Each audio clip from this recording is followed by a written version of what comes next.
أنا عاطف شكشك عبد المجيد، والد الطالب أحمد عاطف شكشك، وده طالب وضع 10 نظريات هندسية و3 اختراعات قيادين في أكاديمية البحث العلمي والتكنولوجيا.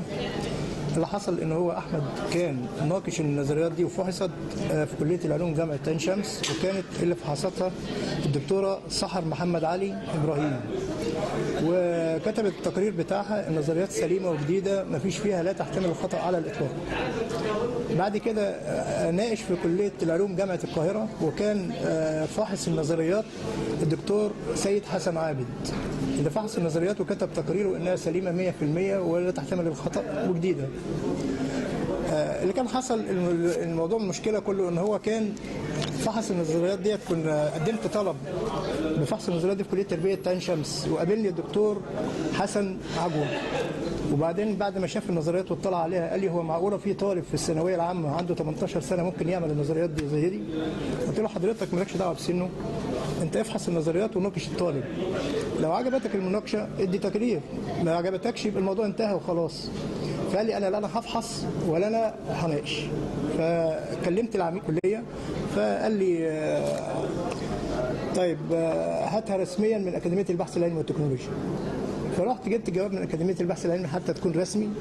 اللي حصل إنه في 4 دكاترة اشتركوا في التقرير، ال4 فحصوا النظريات وكتبوا تقرير، واعتمد التقرير رئيس القسم ثم الدكتور حسن عجوة وكيل الكلية اللي كان رئيس قسم سابقا في الرياضيات. كتبوا 3 ملاحظات أساسية، وهم دول أهم 3 ملاحظات. أول ملاحظة قالوا إن الأبحاث دي موجودة في عند الدكتور ميشيل بخوم. الدكتور ميشيل بخوم ده راجل معاه دكتوراه في المدني هندسة القاهرة.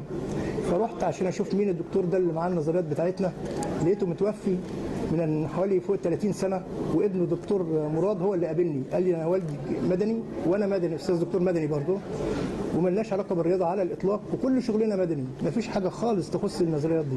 بعد ما اطلع عليها طبعا قلت له طيب ممكن الوزير لو سأل سيادتك هيبقى رد فعلك ايه؟ قال لي هقول له ان ما نعرفش حاجه عن النظريات دي ولا شفناها قبل كده. اذا هم في الملاحظه دول كذبوا دكاتره تربيه عين شمس، كليه جامعه عين شمس. الملاحظه الثانيه اللي قالوا ان النظريات دي موجوده على 5 مواقع على النت. جبت ال5 مواقع وصورتهم، واتضح ان ال5 مواقع دول لا يمتوا للنظريات لا من قريب ولا من بعيد. الملاحظة الثالثة وهي أهم ملاحظة، قالوا إن النظريات دي بتتكلم عن المضلع المنتظم، والمضلع المنتظم جينا نجربها على المعين لا تنطبق عليه. إذا النظريات فشلت من قيمتها.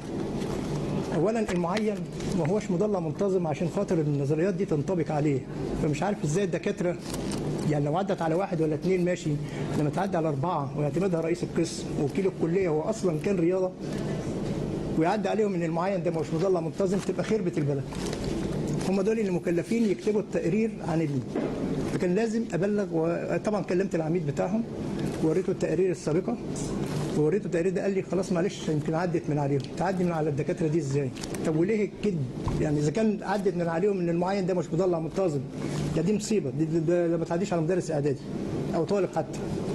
لما تعدي على الدكاتره ديت يبقى ليه ميشيل بخوم النظريات دي بتاعته هو اصلا راجل كل تخصصه وابحاثه في المدني. الحاجه الثالثه اللي قالوها انها في مواقع كلها مواقع كذب، اي موقع قالوا عليه كذب. فده كان اهم حاجه ان انا اظهرها للمجتمع حتى يشوف ايه اللي بيحصل. انت بتطالب بايه؟ والله انا طالبت مش بطالب، اشتكيتهم في النيابه الاداريه ولكن دون جدوى، ما حصلهمش اي حاجه على الاطلاق. كل اللي انا كنت بروح كنت بقابل وكيل النيابه بيقول لي طيب لا اصل الوزير لازم يصرح باننا نباشر التحقيق، والوزير ما صرحش. طيب وزير ايه؟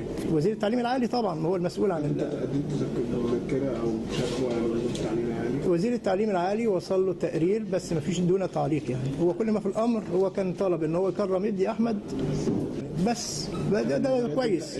النظريات دي مسجله مسجله في وزاره الثقافه مسجله واخده طبعا في حق المؤلف، اداره حق المؤلف. إدارة حق المؤلف. وناقشت في كذا موقع جامعه، يعني جامعه عين شمس، جامعه القاهره ناقشتها. يعني المشكله الوحيده اللي هي في التقرير اللي صدر من كليه التربيه. طبعا التقرير اللي صدر من كليه التربيه ده مصيبه على الدكاتره وعلى ما اعرفش ازاي يقولوا على المعين مضلع منتظم وانها لا تنطبق على المعين. طب ما هو لازم ما تنطبقش على المعين، ما هي لو تنطبق على المعين ازاي يبقى هي فاشله لو انطبقت على المعين. هم طالبين انها تنطبق على المعين عشان المعين مضلع منتظم، وعمر المعين ما كان مضلع منتظم. المضلع المنتظم له شرطين، اضلاع متساويه وزوايا داخليه متساويه، والشرطين دول لا ينطبقوا على المعين. يبقى ازاي المعين مضلع منتظم؟ الناس دي يعني مش فاهمين حاجه ولا هنقول ايه بالظبط ما اعرفش. للناس انها تعرف ايه اللي بيحصل في البلد.